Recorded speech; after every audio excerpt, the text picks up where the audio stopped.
Welcome back, everybody, to my channel. I don't really necessarily have a particular topic to talk about today, but I did feel like I wanted to give my subscribers an update on where I'm at with collecting. Yeah, I mean, I've been thinking about collecting a lot. I've been really into making music with my modular synth for the last several months. It comes and goes, and the collecting bug comes and goes, and you know, I never would count myself out of jazz collecting at all. You know, I mean, I'm definitely a lifer. I was just telling my friend. But, you know, in the fall, a couple things happened with collecting that kind of were discouraging to me, and I definitely kind of like cooled my jets with collecting in general. You know, I went to the WFMU record fair, and, you know, I went with an extremely limited budget, and it was just kind of a downer coming back from that with a couple records that I didn't even end up keeping, that I later found issues with.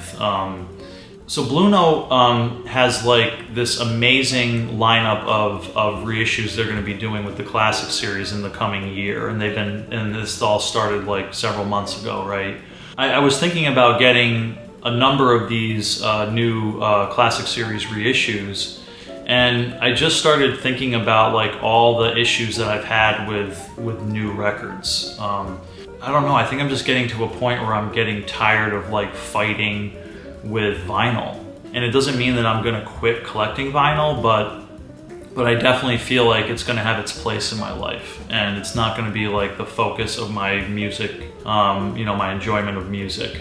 I honestly started thinking, like in my mind, that there's not much of a difference between a CD and a new modern reissue of a classic jazz album. For example, I was waiting and waiting and waiting for the Wayne Shorter album Night Dreamer to be reissued, and so I was really excited when the classic series said they were going to do it. But I just started thinking, like, you know, do I really want to fuss and fight with, you know, the mail order thing, with like worrying about the jacket being damaged, a pressing defect, all this stuff that, you know, this whole minefield of crap, and I just started thinking, you know, I just don't want to deal with it. Look, I get that like a lot of you out there don't have these problems, or if they're there, then they're not that often, or they don't bother you or whatever, but you know, that's just not where I'm at with my collecting, you know.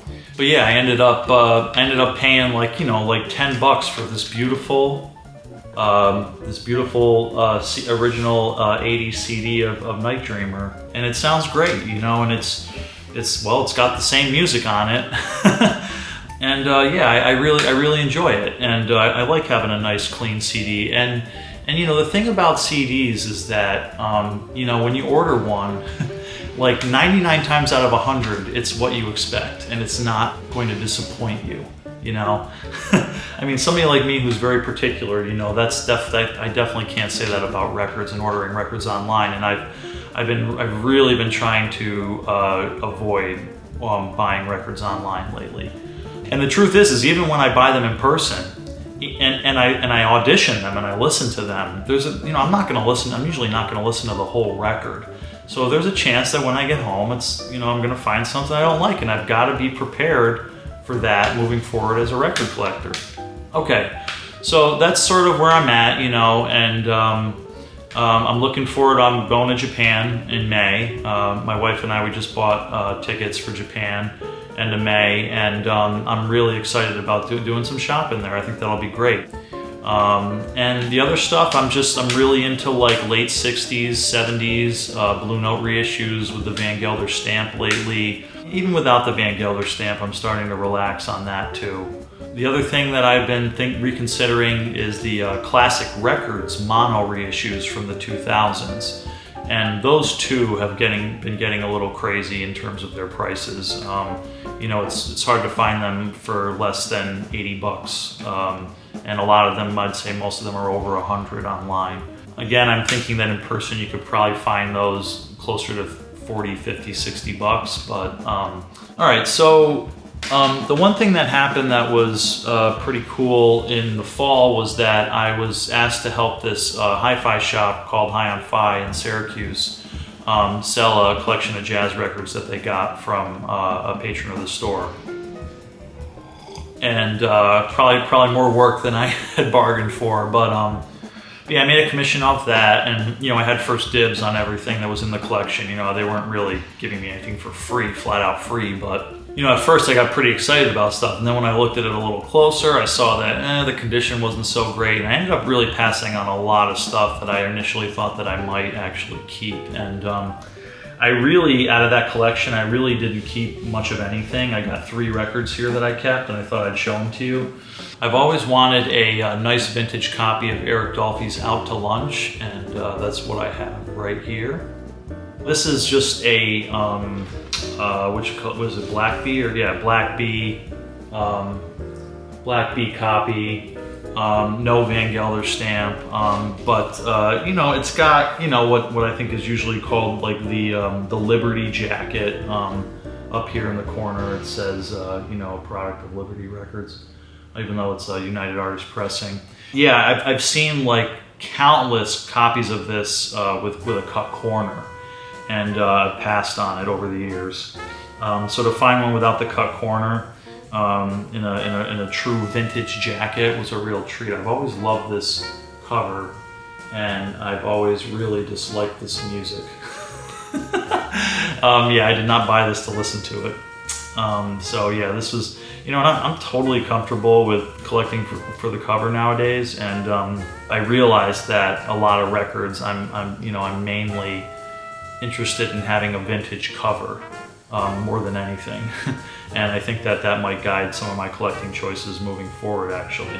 The other record that I got, which wasn't anything mind-blowing, but was a pretty pleasant surprise, was this Elvin Jones record on Atlantic called Midnight Walk.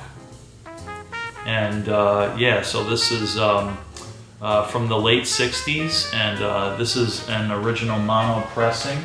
I have the actual record right here, right there. And yeah, Dollar Brand is on this, plays piano, and wasn't familiar with him before this, and definitely experimental, and sometimes a little too experimental in a setting like this where everybody else is playing a little more straightforward. But there's also some electric piano on this. So, but yeah, Dollar Brand does not play the electric piano. I guess Steve James does. And Akko was interested in this record right here. This is a Frank Strozier record on Inner City. So we set that aside for ourselves as well.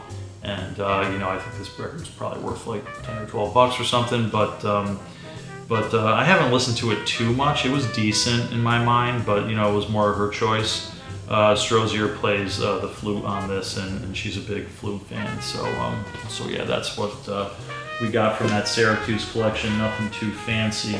And then the other thing we did was we went down to Hudson Valley Vinyl a few weeks ago, and the couple things that I got down there, well, Akko and I picked out together. My buddy Bill Paula, who's a former mastering engineer, he at one point in the last year or two sent me a link to the there's a cool old blog online that blogs about records and a lot of jazz records called Positive Feedback, and he sent me a link to it. It was sort of like a report on what was at the time the new Classic Records mono reissue series that came out in the early 2000s. I believe that what I figured out was that the Miles Davis 10 inches were among the first records that they made in that series, if not the first. And Bill had told me that they had used like this old Westrex mono cutter head and this old cutting amplifier, mono cutting amplifier, to cut these records. That would have been Bernie Grunman. Yeah, I found the Miles Davis 10 inches at Hudson Valley Vinyl. This is 5013, Young Man with a Horn. This would have been the first Miles Davis 10-inch LP on Blue Note. And then the other one here, 5040, which is typically called Volume 3. Yeah, 5013 was recorded at WOR Studios in New York City by a brilliant engineer named Doug Hawkins, who worked for Blue Note before Rudy Van Gelder. And this is at the very, very beginning of the tape era for WOR. This is a beautiful, beautiful 1952 recording. It's, I believe it's a sextet. It's got J.J. Johnson. It's actually got Jackie McLean on here too. And here's the lineup right there. And yeah, and oh, this cover! I just love this cover. I love the orange and the font there that they use for Miles's name. That's just great. This is yeah, Bert Goldblatt was the designer of this. And 5040 Volume 3 was recorded at Rudy Van Gelder's Hackensack studio. Yeah, it's a beautiful recording. It's a quartet, very dry sounding. One of my favorites on here is Miles's interpretation of the Thelonious Monk composition, Well You Need It. And there's also a great take of Walkin' on here that was titled Weirdo at the time. The other record that we got in Beacon, New York at Hudson Valley Vinyl was a Kenny Barron record from the early 80s, Green Chimneys. That's also a Thelonious Monk composition. And this would be considered an original pressing. It's not super duper valuable. It's only been pressed, I think, the one time. It's been released on CD a couple times, but you know, I'm pretty sure that this is a European pressing, the only pressing of it. Now I was led to believe by Discogs for a hot second that this was recorded at Rudy Van Gelder's, despite it saying that it was recorded on the back. It says recorded in Studio 44 Monster, which I guess is the Netherlands, and the recording engineer was a fellow named Max Bolleman. But it turns out that after looking at it a little more carefully, like apparently someone put the CD liner notes on Discogs, and there are bonus tracks on the CD version of this album that were recorded at Van Gelder's studio. But otherwise, this whole album was recorded in the Netherlands. So yeah, copyright 1984. And this is right around the time that Kenny Barron did record this album for a small jazz label named Uptown Records. This is Autumn in New York. And this also actually has, I didn't get this at Criss's, but this was actually a gift from Bill Paula. Yeah, so this is a beautiful recording. I mean, this one is really beautiful sounding too. And honestly, I think that maybe these engineers were a little inspired by Rudy Van Gelder. But yeah, this is outstanding. This is basically my favorite latter day Rudy Van Gelder recording. Really crisp, tight drum kit sound, a very tight, clean cymbal sound. And it's a trio, and you know, Kenny Barron just crushes it. I mean, you know, Kenny Barron goes on these like runs on the keyboard that are just mind-blowing, and it reminds me a lot of Bud Powell actually. I also got the CD of this Kenny Barron album, and I actually like the album art much better. That is the album art for, and they changed the title to New York Attitude, which was one of the songs on the album. Okay, so yeah, I mean, that's pretty much the update for now. Thanks for watching.